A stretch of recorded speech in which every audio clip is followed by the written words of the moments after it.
Hello, everyone, and welcome. It is Friday, which means that it is time to look at Xur in IGN's weekly show, Where is Xur?, where we find Xur and we look at his inventory.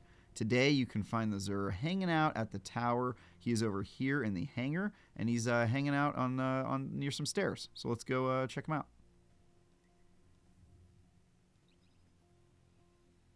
All right, so once you touch down in the tower, turn to your left and walk down a series of hallways. Eventually, you'll find Xur in the hangar, hanging out near some stairs, and he'll probably be surrounded by a flock of adoring fans. And here he is. No adoring fans this time, but that's okay. Let's take a look at his inventory.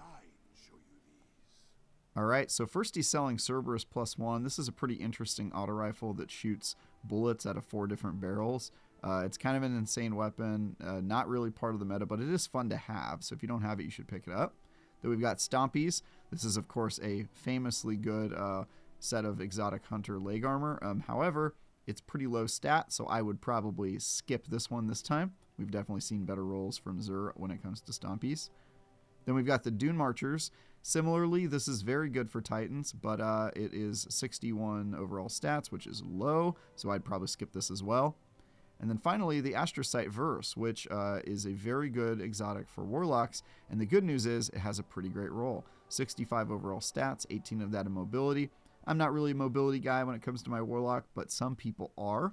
And if you are, you should definitely check this out. It also has great discipline, which is great for Void Warlocks that are hoping to throw those handheld supernovas that are so deadly. So definitely pick this one up if you're a Warlock, especially if you have one that you don't have one that's this high of a roll. But other than that, you can skip these others. Let's take a look at legendary weapons. Whispering Slab is available this week with Killing Wind and Opening Shot. This isn't my favorite bow. However, that roll is really good. So if you like this bow at all or just bows in general, I would recommend picking this one up. It's definitely worth it. It also has an accuracy masterwork, which is pretty good on bows. So I quite like this roll. I've also been really into bows in PvP recently, so just in general, I'm probably going to grab this one and give it a try. I recommend you do too. GN7 Rifle, very good gun. Unfortunately, the roll this week isn't my favorite. Rampage is great. Full auto trigger system is kind of a useless perk when it comes to pulse rifles, in my humble opinion, especially with the patch that's going to let you activate full auto from the accessibility menu. So, yeah, not a huge fan of this. Friction Fire.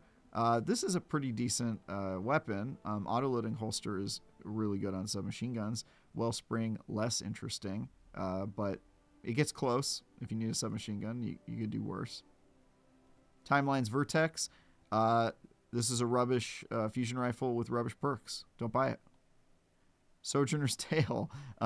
This one has moving target and opening shot, which are both very good perks for a shotgun. Actually, I don't even think I looked at this close enough, but yeah, this is pretty good. It's also got reload speed, which is quite nice. Yeah, you know what? I think I'm going to recommend this one. I didn't talk about it in the written article, but now that I'm looking at it, this is pretty dang good. How did I miss this? Anyway, yeah, you should grab this one if you're looking for a good shotgun, especially good for PvP there with the opening shot. Falling Guillotine, always good when this weapon shows up. This has Surrounded, which is a great perk for swords. It's also got Tireless Blade, which is great, and in Impact Masterwork. So I swear to God, every time this sword shows up, it's a great roll. But yeah, this is a great roll for a great weapon. You should buy it if you don't have it, or if you just want a good one. You know, obviously it's not as good since they nerfed this sword, but it's still very good to have in your back pocket, and you never know how the meta is going to change. Finally, Lonesome with Zen Moment and Demolitionist. This is an okay roll. I like Zen Moment on sidearms, Demolitionist not so much, but not bad. And there you have it.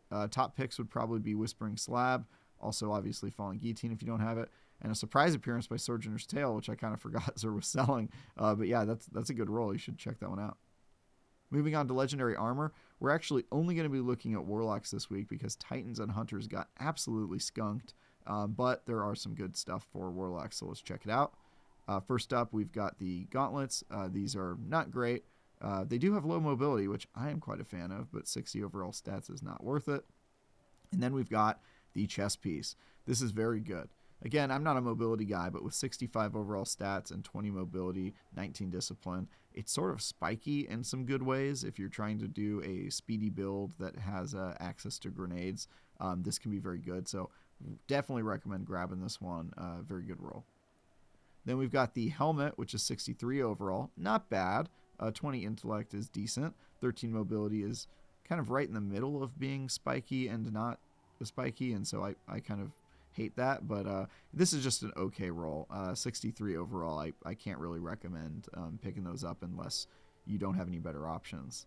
And then finally the boots, 62 overall. This is very similar to 63, except for they're even lower overall. Just a lot of mid rolls that are well-rounded but not particularly interesting. And that is going to do it for Xur this week. Hopefully this was useful to you guys, and obviously we'll be back next week. I'm Tie Guy Travis, and for everything related to Destiny and Xur and his curious inventory, stick with IGN.